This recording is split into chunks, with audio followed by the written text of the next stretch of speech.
من الشيطان الرجيم. بسم الله الرحمن الرحيم. الحمد لله رب العالمين والعاقبة للمتقين والصلاة والسلام على سيد المرسلين. أما بعد، فقد قال الله تعالى في القرآن الكريم: أعوذ بالله من الشيطان الرجيم. بسم الله الرحمن الرحيم. وربك يخلق ما يشاء ويختار. وقال أيضا: يزيد في الخلق ما يشاء. وقال النبي صلى الله عليه وسلم: ارحموا من في الأرض يرحمكم من في السماء. رواه الترمذي. இடங்களின் மிக பிரியமான இடமாகிய பள்ளிவாயலில் நேர காலத்தோடு நல்ல பல விடயங்களை கேட்க வேண்டும், பல மாற்றங்களை ஏற்படுத்த வேண்டும் என்கிற நோக்கத்திலே வந்து அமர்ந்திருக்கக்கூடிய நதர்மை இஸ்லாமிய சகோதரர்களே, எங்களை படைத்த இறைவனை எல்லா நேரங்களிலும் எல்லா கட்டங்களிலும் அஞ்சு பயந்து வாழும்படி முதலாவதாக எனக்கும் அப்பால் உங்களுக்கு நான் வசியத்தும் செய்து கொள்கிறேன். கண்ணியமிக்க அல்லாஹ்வின் நல்லடியார்களே, எங்களை படைத்த இறைவன் அவன் நாடியவைகளை செய்யக்கூடியவன். இவ்வுலகில் பார்க்கலாம், பல விடயங்களை ஏற்றத்தாழ்வோடு பல வித்தியாசங்களோடு அல்லாஹ் தஆலா படைத்து வைத்திருக்கிறான். பணக்காரர்களை படைத்த இறைவன் சிலரை ஏழைகளாக படைத்து வைத்துள்ளான். அறிவாளிகளாக படைத்த இறைவன் சிலரை அறிவில் குறைந்தவர்களாக படைத்துள்ளான். ஆரோக்கியமாக அனைத்து உடல் உறுப்புகளும் சரியான முறையில் இருக்கக்கூடியவர்களை படைத்த இறைவன் அங்கவீனர்களான மாற்றுத்திறனாளிகளான சிலரை அல்லாஹ் சுப்ஹானஹு வ தஆலா படைத்து வைத்துள்ளான்.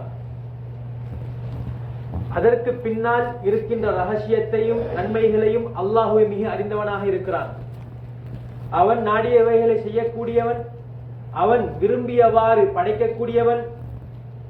ஃபஆலுல் லிமா யுரீத், அவன் எப்படி நாடுகிறானோ அப்படியே செய்யக்கூடியவன்.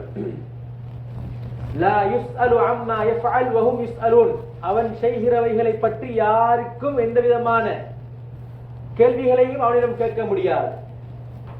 மாற்றமாக மனிதர்களாகிய நாங்கள் தான் அல்லாஹ்விடம் கேள்வி கணக்கு அவன் கேட்பான், நாங்கள் தான் பதில் சொல்ல வேண்டும். லா முஅக்கிப லிஹுக்மிஹ், அவன் எடுக்கக்கூடிய தீர்மானத்தில் யாருக்கும் எந்த விதமான மூன்றாவது கருத்தை செய்ய முடியாது, சொல்ல முடியாது. எனவே கண்ணியத்துக்குரிய மேலானவர்களே, இந்த அங்கவீனர்களான கண் பார்வை இல்லாத, கைகால் இல்லாத, காது கேட்காத, கண் பார்க்காத, அல்லது கை இல்லாத, கால் இல்லாத, அல்லது கால்கள் இருந்தும் ஊனமுள்ள, இப்படி பல பேர்களை எங்களால் காண முடியும். இதற்கு பின்னால் உள்ள ரகசியத்தை அல்லாஹ் மிக அறிந்தவனாக இருக்கிறான். எனவே இஸ்லாம் எல்லா வகையான மனிதர்களுக்கும் எல்லா வகையான கட்டங்களுக்கும் அழகிய ஒரு வழிகாட்டலை காட்டிய ஒரு மார்க்கம் இஸ்லாமிய மார்க்கம். எனவே அந்த அடிப்படையில் இந்த மாற்றுத்திறனாளிகளோடு நாங்கள் எப்படி நடந்து கொள்ள வேண்டும், அவர்களுக்கு நாங்கள் உதவ வேண்டும், அவர்களை நாங்கள் பரிகாசம் செய்யக்கூடாது, அவர்களுக்கு நாங்கள் முன்னுரிமை வழங்க வேண்டும். அவர்களுக்கு தேவைகள் ஏற்படுகின்ற பொழுது அவர்களுடைய தேவைகளை நாங்கள் பரிபூர்ணமாக இருக்கக்கூடிய குறைகள் இல்லாதவர்கள் அவர்களுக்கு உதவ வேண்டும் என்கிற விடயமெல்லாம் அழகான முறையில் இஸ்லாம் பேசியிருக்கிறது. அந்த அடிப்படையில் கண்ணியத்துக்குரிய மேலானவர்களே, இந்த உலகத்தை எங்களுக்கு பார்க்கலாம். சில நேரம் மாற்றுத்திறனாளிகள் என்று சொன்னால் என்ன அர்த்தம்? அவர்களிடம் ஏதோ ஒரு தனித்திறமை ஒன்று இருக்கிறது. அவர்கள் குறைகளோடு இருந்தாலும் அவர்களிடம் ஏதோ ஒரு வித்தியாசமான ஒரு அனுபவம், ஒரு வித்தியாசமான ஒரு ஆற்றல் அவர்களிடம் இருக்கிறது என்பதை குறிக்கிறது அந்த வார்த்தை. கணித்துக்குரிய மேலானவர்களே, இன்று இயல்பு நிலையில் இருக்கக்கூடிய, ஆரோக்கியமாக இருக்கக்கூடிய பல பேர் செய்ய முடியாத விடயங்களை அவர்கள் சாதித்து காட்டியிருக்கிறார்கள். எத்தனையோ மாற்றுத்திறனாளிகள் ஆரோக்கியம் உள்ளவர்களை விடவும் அதிகமான விடயங்களில், அது கல்வித்துறையாக இருக்கலாம், விளையாட்டுத்துறையாக இருக்கலாம், அவர்கள் இந்த உலகத்திலே மற்றவர்கள் ஆச்சரியப்படுகின்ற அளவுக்கு அவர்களுடைய அதீத திறமையினால் இந்த உலகத்தில் சாதித்து காட்டியிருக்கிறார்கள், சாதித்துக் கொண்டிருக்கிறார்கள். அல்லாஹ்விடத்தில் எந்த ஒரு மனிதனுக்கும் எந்த விதமான வித்தியாசமும் கிடையாது. குள்ளனாக கட்டையாக இருக்கக்கூடிய மனிதனும் அல்லாஹ்விடத்தில் சமமானவன், நெட்டையாக இருக்கக்கூடிய உயரமாக இருக்கக்கூடிய மனிதனும் சமத்துவம். அப்ப எதை வைத்து அல்லாஹ் சுப்ஹானஹு வ தஆலா ஒரு மனிதனை வேறு பிரிப்பான்? நல்லமல்களை கொண்டு, தக்வாவை கொண்டுதான் அல்லாஹ்விடத்தில் மனிதர்கள் வேறுபடுகிறார்கள். அது இல்லாமல் இந்த உலகத்திலே அது ஆணாக இருக்கலாம், பெண்ணாக இருக்கலாம், குறை உள்ளவர்களாக இருக்கலாம், குறை இல்லாதவர்களாக இருக்கலாம், யாராக இருந்தாலும் அல்லாஹ்வுக்கு முன்னால் சமமானவர்கள். இந்த உலகத்திலே வாழும் பொழுது அல்லாஹ் எந்த ஒரு மனிதனையும் வித்தியாசப்படுத்தி அவனும் பார்ப்பது கிடையாது. நாளை மறுமை நாளில் அல்லாஹ் தக்வாவை கொண்டு நல்லமல்களை கொண்டு மாத்திரம்தான் வேறு பிரிப்பான். எனவே கணித்துக்குறை மேலானவர்களே, இந்த மாற்றுத்திறனாளிகளோடு நாங்கள் எவ்வாறு நடந்து கொள்ள வேண்டும் என்பதை குர்ஆன் அழகான முறைக்கு பேசியிருக்கிறது. அவர்களுக்கு இரக்கம் காட்டியிருக்கிறது. அவர்களுக்கு பல சலுகைகளை வழங்கி இருக்கிறது. சுப்ஹானல்லாஹ். லைஸ அலல் அஅமா ஹரஜ் வலா அலல் மரீதி ஹரஜ் வலா அலல் அஅரஜி ஹரஜ். சுப்ஹானல்லாஹ். நோயாளிகள், ஷப்பானிகள், கண் பார்வை தெரியாதவர்கள், இவர்கள் இஸ்லாத்தினுடைய கடமைகளை கண் பார்வை உள்ளவர் செய்கின்ற விடயங்களில் இவருக்கு சலுகை இருக்கிறது. வெளியே சென்று எதிரிகளோடு அநியாயம் செய்தவர்களோடு யுத்தம் செய்ய வேண்டும். ஆனால் சப்பானிகள், கண் பார்வை இல்லாதவர்கள், இவர்களுக்கு யுத்தம் செய்ய வேண்டிய அந்த எதிரிகளோடு போராட வேண்டிய அவசியம் கிடையாது. அதே போன்று அல்லாஹ் சுப்ஹானஹு வ தஆலா சொல்கிறான், யா அய்யுஹல்லதீன ஆமனூ லா யஸ்கர் கௌமும் மின் கௌமின் அஸா அய்யகூனு கைரம் மின்ஹும் வலா நிசாவும் மின் நிசாஇன் அஸா அய்யகுன்ன கைரம் மின்ஹுன். ஈமான் கொண்டவர்களே, ஒரு கூட்டம் இன்னொரு கூட்டத்தை பார்த்து பரிகாசம் செய்ய வேண்டாம். அந்தஸ்தில் உயரமானவர்கள் அந்தஸ்தில் குறைந்தவர்களை பார்த்து பரிகாசம் செய்ய வேண்டாம். கண் பார்வை உள்ளவர்கள் கண் பார்வை இல்லாதவர்களை பார்த்து பரிகாசம் செய்ய வேண்டாம். ஆரோக்கியமாக பிறந்தவர்கள் ஆரோக்கியமற்ற அங்கவீனர்களாக பிறந்தவர்களை பார்த்து பரிகாசம் செய்ய வேண்டாம். ஏனென்றால் உங்களை விட அவர்கள் சிறந்தவர்களாக இருக்கக்கூடும். சுப்ஹானல்லாஹ். குர்ஆனுடைய வார்த்தை பிரயோகத்தை பாருங்கள். வலா நிசாவும் மின் நிசாயின். பெண்கள் சில பெண்களை பார்த்து பரிகாசம் செய்ய வேண்டாம். அஸா அய்யகுன்ன கைரம் மின்ஹுன். பரிகாசம் செய்யப்படக்கூடிய பெண்கள் பரிகாசம் செய்யக்கூடிய பெண்களை விட ஏதோ ஒரு அடிப்படையில் சிறந்தவர்களாக இருக்கக்கூடும் என்று நாங்கள் பார்க்கிறோமா இல்லையா? இந்தியாவை பொறுத்த மட்டிலும் இலங்கையை பொறுத்த மட்டிலும் கல்வித்துறையில் எத்தனையோ அங்கவீனர்கள் போலீஸ் அதிகாரிகளாக, ஐபிஎஸ்களாக, நல்ல முறையில் ஏதோ ஒரு துறையில் தேர்ச்சி பெற்றவர்களாக, மற்றவர்களுக்கு மோட்டிவேஷன், மற்றவர்களுக்கு உத்வேகத்தை கொடுக்கக்கூடிய பேச்சாளர்களாக, சுப்ஹானல்லாஹ், எத்தனையோ பேர் இருக்கிறார்கள். விளையாட்டுத் துறையில் இன்று எத்தனையோ அங்கவீனர்கள் தங்களுடைய நாட்டுக்காக கோல்டு மெடலை எடுத்துக் கொடுத்திருக்கிறார்கள், சில்வர் மெடல்களை எடுத்துக் கொடுத்திருக்கிறார்கள்.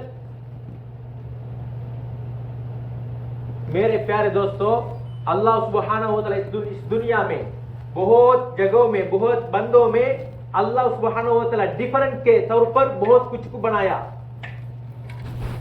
जो बंदे को अल्लाह ने मालदार बनाया, इस तरह कुछ बंदों को अल्लाह ने फकीर बनाया. और इसी तरह कुछ बंदे को अल्लाह बहुत समझदार बनाया, इसी तरह थोड़ा समझ में थोड़ा कमी वाला को भी अल्लाह बनाया. और इसी तरह खिलकियत में, बदन में जो अच्छा सलामत होने के बाद एक बंदा, एक बच्चा पैदा होता है, इसी तरह कुछ बच्चों को अल्लाह सुब्हानहू व तआला एक हाथ नहीं, एक पाँव नहीं, या आंख नहीं, या समझने की, सुनने की ये खासियत नहीं. इस तरह अल्लाह ने बहुत डिफरेंट के तौर पर अल्लाह ने बहुत कुछ को बनाया, बहुत बंदे को इस तरह अल्लाह ने रखा है. इसके पीछे जो राज है ये हमको नहीं पता, ये अल्लाह को पता है. अल्लाह कुरान में बोला, रब्बुका यखलुकु मा यशा व यख्तार. अल्लाह किस तरह चाहता है इस तरह वो अल्लाह ने पैदा फरमाते हैं. और हमको अल्लाह से सवाल करने की कोई जगह नहीं. अल्लाह हमसे सवाल पूछेगा, हम अल्लाह से सवाल नहीं पूछ सकते हैं. फ़आलुल लिमा युरीद. अल्लाह जो चाहता है वो करेगा. ला मुअक्किब लिहुक्मी. अल्लाह जो हुक्म करेगा उस हुक्म को कोई बंदा, तीसरा बंदा बात नहीं कर सकता है, इतिराज नहीं कर सकता है. इसमें अल्लाह सुब्हानहू व तआला इसके पीछे बहुत राज रखा है, ये हमको नहीं पता, ये हम मानना चाहिए. लेकिन इसी तरह इस्लाम में इस तरह जो हमारे मदद जो बंदे को चाहिए या माजूर बंदा है, उनके साथ हम किस तरह मुआमला करना है, ये नबी अकरम सल्लल्लाहु अलैहि वसल्लम भी अच्छी तरह बताया, कुरान भी बताया. उनको मदद करना है, उनको सुखरियत नहीं करना है, सुखरियत मजाक नहीं उड़ाना है। उनको जो मदद चाहिए वो मदद हम करना चाहिए, और इसी तरह उनको हम पहला जगह देना है, तरजीह देना है। हमारे आपस में आ गया, उनको हम तरजीह देना है। आप आगे बैठो, आप कुर्सी लेकर आप बैठो, नो मुश्किल।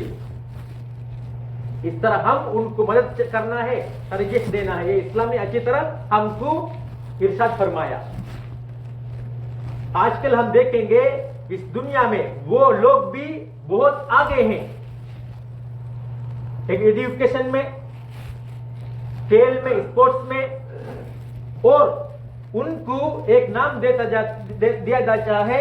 वो लोग, उनके पास खास एक यानी स्किल होता है। उनके पास जो बंदे जो सलामत होता है उससे भी हटकर थोड़ा ज्यादा उसके पास एक स्किल होता है। वो स्किल को वो लोग यानी जुर्अत के साथ उसको इस्तेमाल करके वो लोग आगे हैं। हम देखेंगे हमारे पाकिस्तान में, बांग्लादेश में, श्रीलंका में इस तरह बहुत बंदा आगे हो गया, लेकिन जो सलामत बंदा है वो पीछे है। अपने मुल्क के लिए स्पोर्ट्स में गोल्ड मेडल जीत कर दिया है इस तरह बंदा, माजूर बंदा ने। एजुकेशन में बहुत आगे है, मोटिवेशनल स्पीकर बनाकर दूसरे बंदे को मोटिवेशन करता है। इस तरह वो लोग बहुत आगे है। इस्लाम उनके लिए क्या बोला? लैस अलल अअमा वला अलल अअरज हरज वला अलल मरीज हरज। जो बंदा बीमार है उसके लिए कोई कोताही है, कमी है, या उसको ये पाँव में उसको अच्छी तरह पैदल नहीं कर सकता है, पैदल नहीं जा सकता है, और जो बंदे को आंख में नजर नहीं है, इस तरह बंदों को वो दुश्मन के साथ, वो तो हम मेरे साथ जुल्म किया, फिर मैं उसके साथ में झगड़ा करना है, उनको रुकना है। ये रुकने के टाइम वो लोग हमारे साथ शिरकत करने के लिए कोई हरज नहीं है, कोई उनके लिए फर्ज नहीं है, उनकी कोई हरज गुनाह नहीं मिलेगा, वो लोग घर में बैठ सकता है। इस तरह इस्लाम में बहुत चीजों में उनको रुख्सत दिया, रोजा रखने में, हज करने में, नमाज अदा करना, एक क़ियाम के साथ नमाज अदा करना है, लेकिन उनको अगर उठकर नमाज नहीं पढ़ सकता है, उनको बैठकर या इस तरह लेटकर उनको नमाज अदा कर सकता है। इस तरह अल्लाह ने बहुत कुछ इस तरह रुख्सत दिया। नबी अकरम सल्लल्लाहु अलैहि वसल्लम उनके इस तरह जो माजूर बंदा है इनके साथ ताल्लुक ज्यादा है। जुलैबीब रज़ियल्लाहु अन्हु एक सहाबी है, वो कद के छोटे हैं, कद के छोटे हैं, लेकिन नबी अकरम सल्लल्लाहु अलैहि वसल्लम के मजलिस में बैठा था। नबी अकरम सल्लल्लाहु अलैहि वसल्लम उनके साथ अच्छी तरह बात करता था। इतना हद तक नबी अकरम सल्लल्लाहु अलैहि वसल्लम उसके लिए निकाह का बात किया। वो निकाह होने के बाद जो जंग के टाइम वो क्या किया, अगले दिन सुबह उठकर गया, शहीद हो गया। नबी अकरम सल्लल्लाहु अलैहि वसल्लम उसको देखकर क्या बोला, हाज़ा मिन्नी व अना मिन्हु, मैं उनसे हूं, वो मुझसे है। इतना ताल्लुक बनाया। नबी अकरम सल्लल्लाहु अलैहि वसल्लम उनको तरजीह दिया, उनके साथ बात करता था। लेकिन आजकल हमारे जगहों में क्या है, जो सलामती वाला एक ग्रुप, अगर कोई बंदा इस तरह आए वो इधर नहीं आएगा, अगर आने के लिए वो कोशिश करेगा, हम जगह नहीं देते हैं, आप उधर बैठो, उनके लिए अलग जगह हम देते हैं, इस तरह नहीं। या कभी कभार कुछ बंदा उसको देखकर हंसता है, मजाक उड़ाता है कभी कभार, इस तरह नहीं है। नबी अकरम सल्लल्लाहु अलैहि वसल्लम बोला, अगर कोई नजर नहीं है, इस तरह बंदा आपसे मदद मांगता है, मैं इधर जाना है, मुझे रास्ता दिखाओ, अगर आप उसको वो जाने का रास्ता के बजाय आप दूसरा जगह बताए, आप अल्लाह का लानत आपके ऊपर हो जाए। क्यों? आपको एतिमाद करके आपसे मदद मांग रहा है, उसको आप पहुंचाना है या रास्ता दिखाना है, अगर उसके बजाय आप उसको मजाक उड़ाने से उस तरह आप करें, उसका रास्ता दिखाए, आपका अल्लाह का लानत हो जाएगा। கணித்துக்குரிய மேலானவர்களே, அல்லாஹ் சுப்ஹானஹு வ தஆலாவும் எங்களுடைய கண்மணி நாயகம் ஸல்லல்லாஹு அலைஹி வஸல்லம் இப்படிப்பட்ட மாற்றுத்திறனாளிகளோடு எவ்வாறு நடந்து கொள்ள வேண்டும், எப்படியான வழிகாட்டுதல்களை கொடுக்க வேண்டும். சுப்ஹானல்லாஹ், ஸல்லல்லாஹு அலைஹி வஸல்லம் அவர்கள் இப்படி போன்ற மாற்றுத்திறனாளிகளோடு அழகான முறையில் நடந்திருக்கிறார்கள்.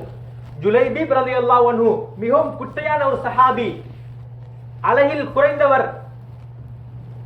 அப்படி இருந்தும் நபி ஸல்லல்லாஹு அலைஹி வஸல்லம் அவருடைய மஜ்லிஸில் வந்து உட்காருவார்கள். ஸல்லல்லாஹு அலைஹி வஸல்லம் அவர்களுடைய முகத்தை பார்த்து அழகான முறையில் கதைப்பார்கள். எந்த அளவுக்கு சொன்னால் அவருக்காக திருமணம் பேசினார்கள் ஸல்லல்லாஹு அலைஹி வஸல்லம். திருமணம் முடித்தார். அடுத்த நாள் காலையில் ஒரு யுத்தத்துக்காக வேண்டிய அழைப்பு கொடுக்கப்பட்டது. யுத்தத்துக்கு சென்றார், ஷஹீதானார். ஷஹீதான நேரத்தில் நபி ஸல்லல்லாஹு அலைஹி வஸல்லம் அவர்களை பார்த்து சொன்னார்கள், ஹாதா மின்னி வ அன மின்ஹு, இவர் என்னை சார்ந்தவர், நான் அவரை சார்ந்தவர். சுப்ஹானல்லாஹ். யாரை பார்த்து? அழகில் குறைந்த குட்டையான ஒரு சஹாபியை பார்த்து சொன்னார்கள், ஒரு பார்வையற்றவர் வந்து உங்களிடம் உதவி கேட்டு அவருக்கு நீங்கள் காட்ட வேண்டிய பாதையை காட்டாமல் வேறு ஒரு திசையை நீங்கள் காட்டினால் அல்லாஹ்வுடைய லஅனத் உங்கள் மீது உண்டாகும். பார்வை இல்லாத ஒருவர் உங்களிடம் வந்து உதவி கேட்டால் அவர் எந்த இடத்திற்கு செல்ல வேண்டுமோ அந்த இடத்தை தான் காட்ட வேண்டும். அதற்கு மாற்றமாக அவரை குழப்புவதற்காக வேண்டி நாங்கள் இடத்தை காட்டினால் அல்லாஹ்வுடைய லஅனத் உண்டாகும் எங்கள் மீது. அல்லாஹ் பாதுகாக்க வேண்டும். இன்று எங்களுடைய சபையில் யாராவது குறையுள்ள ஒருவர் வந்தால் சில நேரம் அவர்களை எங்களோடு உட்கார வைப்பது கிடையாது, அல்லது எங்களில் சிலர் இது போன்ற குறைவுள்ளவர்களை பார்த்து நகைப்பது உண்டு, பரிகாசம் செய்வது உண்டு. இவ்வாறு செய்வது அவர்களுடைய மனதில் வலியை ஏற்படுத்தினால் நான் அழிந்து போவதற்கு இதுவே போதுமான ஒரு காரணம். எனவே கணித்துக்குரிய மேலானவர்களே, இஸ்லாம் அழகான வழிகாட்டலில் காட்டியிருக்கிறது. சுப்ஹானல்லாஹ். இன்று கண் பார்வை இல்லாத எத்தனையோ பேர், குர்ஆனை முழு குர்ஆனையும் பாடமாக்கிய எத்தனையோ ஹாஃபில்கள் கண் பார்வையற்றவர்கள், காது கேட்க முடியாதவர்கள் எத்தனையோ பேர் குர்ஆனை மனப்பாடம் செய்திருக்கிறார்கள். அவர்களுக்கு எழுத்து கிடையாது, 3 டொட். அதனை வைத்து அவர்கள் என்ன செய்கிறார்கள்? குர்ஆன் ஓதுகிறார்கள். கண் பார்வை தெரிந்த எத்தனையோ பேர் குர்ஆனை தொட்டு பார்த்து எத்தனையோ நாட்கள் குர்ஆனை ஓதாதவர்கள் எத்தனையோ பேர். கண்ணியத்துக்குரிய மேலாளர்களே, சப்பானி நடக்க முடியாது, பள்ளி வாசலுக்கு தவண்டு வந்து தொழுகிறார்கள். கால்கள் அனைத்தும், உடல் உறுப்புகள் அனைத்தும் ஆரோக்கியமாக இருக்கக்கூடியவர்கள் நாட்சந்தியில் கைவார் அடிப்பதற்காக வேண்டி உட்கார்ந்து கைவார் அடித்துக் கொண்டிருக்கிறார்கள். கண் பார்வை தெரியாதவர் அதான் சொல்வதற்காக வேண்டி பள்ளி வாசலுக்கு அதான் சொல்கிறார். கண் பார்வை தெரிந்தவர் மொபைலில் ஈடுபட்டுக் கொண்டு தேவையில்லாத காட்சிகளை அல்லது பிரயோஜனமற்ற காட்சிகளை பார்த்துக் கொண்டு சிரித்துக் கொண்டிருக்கிறார்.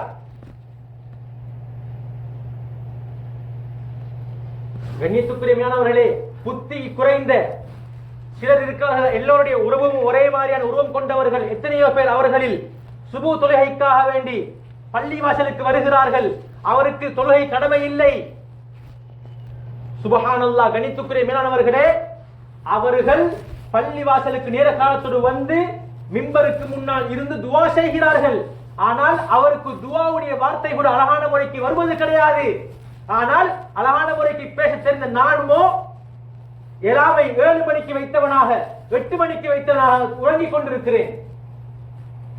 அவருக்கு துணை அவசியம் கிடையாது. இதெல்லாம் நான் வெறுமனை சொல்வது கிடையாது. வெறும் வார்த்தை அல்ல.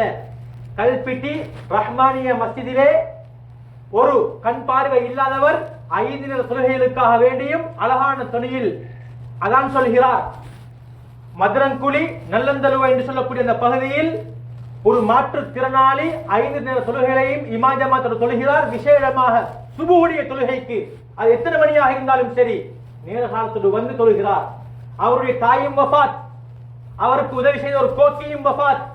மிம்பருக்கு முன்னால் இருந்து துவா செய்கிறார். குர்ஆனை பிள்ளைகளுக்கு ஓதி கொடுக்கின்ற நேரத்திலே குர்ஆனை எடுத்துக்கொண்டு வந்து எனக்கு குர்ஆனை ஓதித்தா என்று கேட்கின்ற அளவுக்கு இஸ்லாமிய வழிகாட்டல்களில் முன்னேறுவதற்காக வேண்டி அல்லாஹ்வுடைய ரஹ்மத்தை அடைவதற்காக வேண்டி ஆசையுடையவர்களாக இருக்கிறார்கள். இன்று எங்களிலே எத்தனையோ குறைபாடுகள் இல்லாத ஆரோக்கியமாக இருக்கக்கூடிய நாங்கள் பக்கத்தில் பள்ளிவாசலை வைத்துக் கொண்டும் வராமல் உறங்கிக் கொண்டும் பள்ளிவாசலுடைய விடயங்களில் அக்கறை கொள்ளாதவர்களாக, மார்க்க விடயங்களில் கவனம் செலுத்தாதவர்களாக, சனிக்கிழமை பிரகரம் என்று சொன்னால் அதற்கு முழுமையான ஒத்துழைப்பை கொடுக்காதவர்களாக இருந்து கொண்டிருக்கிறோம். ஆனால் அல்லாஹ் சொல்கிறான், இன் தத்தவல்லவ், நீங்கள் புறக்கணித்தால், நீங்கள் என்னுடைய மார்க்க விடயத்தில் கவனம் செலுத்தாதவராக இருந்தால், எஸ்தபதில் கௌமன் கைரக்கும், உங்களை விட்டுவிட்டு நான் வேறு மனிதர்களை நான் என்ன செய்வேன், தேர்ந்தெடுப்பேன். அல்ல தேர்ந்தெடுத்துக்கான இல்லையா? கண் பார்வை இல்லாதவர்களை குர்ஆனை ஓதுவதற்காக வேண்டி தேர்ந்தெடுத்திருக்கிறான். கண் பார்வை இல்லாதவர்களை அதான் சொல்வதற்காக தேர்ந்தெடுத்திருக்கிறான். புத்தி குறைந்தவர்களை சுபு துறைக்காக வேண்டி அவருடைய மிம்பருக்கு முன்னால் துஆ கேட்கக்கூடியவர்களாக தேர்ந்தெடுத்திருக்கிறான். எல்லாம் இருந்த நான் தூங்கிக் கொண்டிருக்கிறேன், மோசமான விடயங்களில் கவனம் செலுத்திக் கொண்டிருக்கிறேன். எவ்வளவு பெரிய ஒரு மோசமான ஒரு பழக்கம், நான் எங்கு சென்று கொண்டிருக்கிறேன்? அல்லாஹ் இரண்டு மனிதர்களை படைத்திருக்கிறான், ஷகையுன் அவ் சயீத், மூதேவி அல்லது ஸ்ரீதேவி. நான் எந்த கூட்டத்தில் இருக்கிறேன் கணித்துக்கிறேன்? ஸ்ரீதேவியான கூட்டத்தில் இருக்கிறேனா அல்லது மூதேவியான கூட்டத்தில் இருக்கிறேனா? நான் சிந்திக்க கடமைப்பட்டிருக்கிறேன். मेरे प्यारे दोस्तों, आजकल जो बंदे को नजर नहीं है वो अजान देने के लिए मस्जिद में पहला है। जो बंदे को दो पाँव में अच्छी तरह वो पैदल नहीं जा सकता है, वो इस तरह आकर मस्जिद में नमाज पढ़ने के लिए आता है। जो बंदे को अक्ल में थोड़ा कमजोर है, समझ में थोड़ा कमजोर है, वो 5 वक्त बाजमात अदा करने के लिए मस्जिद आता है। सुबह नमाज अदा करने के लिए वो मिंबर के सामने, उसका माँ वफात हो गया और एक शख्स है वो भी उसको खाना देता था, वो वफात पा चुका है। वो दो बंदों के लिए वो दुआ मांगता है मिंबर के सामने। मैं मेरा आंख से देखा है, ये वैसे एक जुबान नहीं है, वैसे एक कलाम नहीं है। मैं जो बोल रहा हूँ मेरा एक्सपीरियंस से मैंने देखा है, ये बोल रहा हूँ। हमारे श्रीलंका में एक जगह में एक आंख नहीं है, यानी आंखों में नजर नहीं है, वो बंदा अजान देने के लिए पहला आता है। और इसी तरह समझ में वो कमी है, एक बंदा वो अपना एक वालिदा भी नहीं है, जो उसको एक शेफ खाना देता था, वो भी वफात पा चुका है। वो 5 वक्त नमाज बाजमात अदा करने के लिए खास तौर पर सुबह के लिए वो आता है।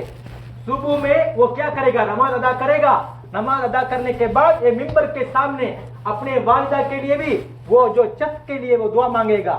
मैं उस टाइम उधर कुरान पढ़ाता था जो बच्चों को, उस टाइम वो कुरान उठाकर लेकर आकर वो बोलेगा मुझे कुरान सिखाओ।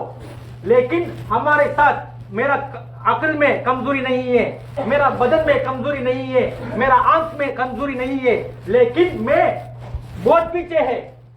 अल्लाह बोला, इन ततवल्लो, आप लोग मेरे अहकाम से इतराज करेगा, इतराज करके मुंह मूडकर तकब्बुर के साथ अब जाएगा, मैं आपको छोड़कर दूसरा कौम को मैं इख्तियार करूंगा, लेकिन वो लोग आप लोगों की तरह नहीं होंगे। ये हम देख रहे हैं या नहीं? जो आंख नहीं है वो लोग अजान देता है, जो बंदे का समझ में कमजोरी है वो बाजमात अदा करने के लिए सफ में है, लेकिन हम अच्छी तरह सोते हैं। கணித்துக்குரிய மேலானவர்களே, அப்துல்லா இப்னு மஸ்ஊத் ரலியல்லாஹு அன்ஹு அவர்களுடைய பெயர் வராத ஒரு ஹதீஸ் கிரந்தங்களில் இருக்க முடியாது. அவர் எப்படிப்பட்டவர்? அவர்களுடைய கால்கள் கொஞ்சம் பலம் குறைந்த கால்கள். ஹார்ட் ஒர்க் அவருக்கு செய்ய முடியாது. 4 முழம்தான் அவர்கள், உயரத்திலும் குறைந்தவர்கள். ஆனால் ஸல்லல்லாஹு அலைஹி வஸல்லம் வீட்டுக்கு அடிக்கடி சென்று வரக்கூடியவர்.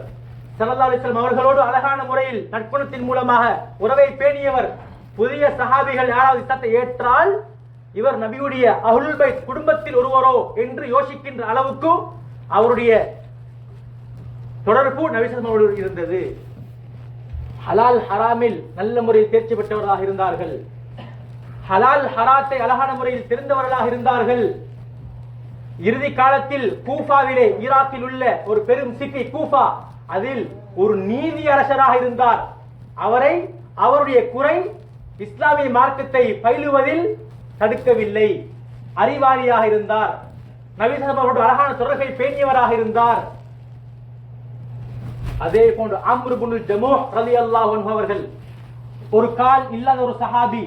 பத்ர் யுத்தத்தில் வந்து சொன்னார்கள், நான் யுத்தத்துக்கு போக ரெடி. 90 வயது. பிள்ளைகள் சொன்னார்கள், இவர் இயலாதவர், அவரை நீங்கள் அனுமதி கொடுக்க வேண்டாம். நபி அனுமதி கொடுக்கவில்லை. பிள்ளைகள் வருவதற்கு முன்னால் அடுத்த கட்டம் உஹுதுடைய யுத்தம். அவரே வந்து சொன்னார், நான் படுக்கையில் மரணிக்க விருப்பம் இல்லை. எனவே எனக்கு அனுமதி தாருங்கள், நான் ஒரு ஷஹீதாக மரணிக்க வேண்டும். அனுமதி கொடுத்தார்கள். சொன்னார், என்னிடம் இந்த ஒட்டகைகளை அழகான முறைக்கு அதனை ஓட்டி செல்வதில் என்னிடம் திறமை இருக்கிறது, நான் அதன் மூலமாக நான் யுத்தம் புரிவேன். அவருடைய ஆசை பிரகாரமே அந்த யுத்தத்தில் அவர் ஷஹீதானார். அப்துல்லாஹ் இப்னு உம்மி மக்தூம் ரலியல்லாஹு அன்ஹு, நபி அவர்களுக்கு 2 முஅத்தின்கள் இருந்தார்கள், அதான் சொல்லக்கூடியவர்கள். ஒன்று பிலால் ரலியல்லாஹு அன்ஹு, எல்லாருக்கும் தெரியும். அடுத்த சஹாபி அப்துல்லாஹ் இப்னு உம்மி மக்தூம், ஒரு பார்வை இல்லாதவர், அழகான உயர்ந்த சத்தத்தில் அதான் சொல்லக்கூடியவர், இனிமையான குரல். ஒரு தடவை நபி ஸல்லல்லாஹு அவர்கள் குறைஷி தலைவரோடு கலைத்துக் கொண்டிருக்கிறார்கள். அவர் வருகிறார். அவரை பார்க்காமல், கவனத்தை அங்கு செலுத்தாமல் இந்த தலைவரோடு கலைத்துக் கொண்டிருந்தார். அல்லாஹ் என்ன செய்தான்? அடுத்த கட்டம் குர்ஆனுடைய வசனங்களை இறக்கினான். ஜுஸு அம்மவிலே அபஸ வ தவல்லா, சூரத்து அபஸ் என்ற ஒரு வசனமே, அத்தியாயமே இருக்கிறது, ஒரு சூறாவே இருக்கிறது. என்ன அதில் சொல்லப்படுகிறது? இந்த குருடனான அப்துல்லாஹ் இப்னு மக்தூம் வந்த நேரத்தில், நபியை நீங்கள் அவரை கவனம் செலுத்தாமல் நீங்கள் இந்த தலைவரோடு கலைத்துக் கொண்டிருந்தீர்களே என்று அல்லாஹ் என்ன செய்கிறான்? நபி அவர்களுக்கு உணர்த்துகிறான். கண் பார்வை இல்லாதவர் நபி அவர்கள் அவரை கடுகடுக்கவில்லை. அப்படி கடுகடுத்திருந்தாலும் அவர் பார்ப்பதற்கு, அதனை விளங்கிக் கொள்வதற்கான தாமையும் அவருக்கு இருக்கவில்லை. ஏன்? பார்வையற்றவர். ஆனால் அல்லாஹ் வசனத்தை இறக்குகிறான், நபியே அவர் வந்த நேரத்தில் நீங்கள் அவரையும் பார்த்திருக்க வேண்டும், அவரின் பக்கமும் நீங்கள் கவனம் செலுத்தியிருக்க வேண்டும். ஏன் தெரியுமா? நாங்கள் ஆரோக்கியமாக இருக்கிறோம், எங்களில் யாராவது குறையோடு இருந்தால் அவர்களை நாங்கள் விரட்டக்கூடாது, ஒதுக்கக்கூடாது, அவர்களுக்கு உதவ வேண்டும், அவர்களுக்கு முன்னுரிமை வழங்க வேண்டும் என்பதற்காக வேண்டும். கண்ணியத்துக்குரிய மேலானவர்களே, ஒரு தடவை ஒரு வசனம் இறங்குகிறது. யுத்தத்துக்கு சொல்லக்கூடியவர்களும் ஊரில் இருக்கக்கூடியவர்களும் சமமாக மாட்டார்கள். உடனே ஓடி ஓடி வந்தார்கள். யார்? அப்துல்லாஹ் இப்னு மக்தூம் அவர்கள் சொன்னார்கள், எனக்கு கண் பார்வை இல்லை, எனக்கு யுத்தம் செய்ய முடியாது. அடுத்த கட்டமாகவே ஜிப்ரீல் அலைஹிஸ்ஸலாம் கைரு உலில் லரர் என்று சொல்லக்கூடிய ஒரு சிறிய ஒரு வசனம், அதனை எடுத்துக்கொண்டு வந்தார்கள். ஆக குறைந்த வகையை கொண்டு வந்த ஒரு ஆயத்திற்குமாக இருந்தால் இந்த கைரு உலில் லரர் என்று சொல்லக்கூடிய ஒரு துண்டு, ஒரு பகுதி. யார் அங்கவினர்களாக தக்க காரணத்தோடு இருக்கிறார்களோ அவர்களை தவிர, இவருக்காக வேண்டி அல்லாஹ் என்ன செய்தான்? ஒரு துண்டை, கைரு உலில் லரர் என்று சொல்லக்கூடிய அந்த ஒரு பகுதியை ஜிப்ரீல் அலைஹிஸ்ஸலாம் திரும்பவும் கொண்டு வந்தார்கள். சுப்ஹானல்லாஹ். அதே போல ஒரு சஹாபி நபி அவர்கள் வந்து சொன்னார்கள், என்னுடைய ஒரு சகோதரன் இருக்கிறான், அவர் பெரிசாக வேலைகளுக்கு செல்வது கிடையாது, அவரால் வேலையும் செய்ய முடியாது, இவர் இப்படி சோம்பேறியாக இருக்கிறார். சொன்னார்கள், அவரை நீங்கள் கடிந்து கொள்ள வேண்டாம். இன்னமா துன்சருன வ துர்ஸகுன பிதுஆஃபாயிக்கும், அல்லாஹ்வுடைய உதவியும் அல்லாஹ்வுடைய ரிஸ்க்கும் உங்களுக்கு வருவதாக இருந்தால், உங்களில் யாரெல்லாம் பலகீனமாக இருக்கிறார்களோ, விசேட தேவையுடையவர்களாக இருக்கிறார்களோ, அவர்களின் மூலமாகத்தான் உங்களுக்கு உதவியும் ரிஸ்க்கும் கொடுக்கப்படுகிறது. நீங்கள் எனவே அவர்களை கடிந்து கொள்ள வேண்டாம், அவர்களோடு இரக்கமான முறையில் நடந்து கொள்ளுங்கள். உங்களுக்கு ஹார்ட் வேக் செய்ய முடியுமா? அவருக்கு ஹார்ட் வேக் செய்ய முடியாதா? நீங்கள் ஹார்ட் வேக் செய்து அவரை கவனித்துக் கொள்ளுங்கள். அதன் காரணமாக உங்களுக்கு அல்லாஹ்வுடைய உதவி கிடைக்கும், அல்லாஹ்வுடைய ரிஸ்க் உங்களுக்கு கிடைக்கும். சுப்ஹானல்லாஹ். அதே போன்று கணித்துக்குரிய சில நேரம் எங்களுடைய குடும்பங்களிலும் இது போன்ற விசேட தேவையுடைய அங்கவினர்கள் மாற்றுத்திறனாளர்கள் இருப்பார்கள். அவர்களோடு நாங்கள் அழகான முறையில் நடந்து கொள்ள வேண்டும். அவர்களோடு அழகான முறையில் நடந்து கொண்டு அவர்களுக்கான உதவிகளை, அவர்களிடம் ஏதோ ஒரு விதமான அதீத ஒரு ஸ்கில் இருக்கும், ஒரு திறமை இருக்கும், அந்த திறமையின் மூலமாக அவர்கள் இந்த உலகத்திலே அவர்களுடைய வாழ்வாதாரத்தை அமைத்துக் கொள்ள அவர்களுக்கு உதவியாக இருக்கும். நாங்கள் அதனை இனங்கண்டு அவர்களுக்கு அந்த விடயத்தில் உதவ நாங்கள் முயற்சிக்க வேண்டும்.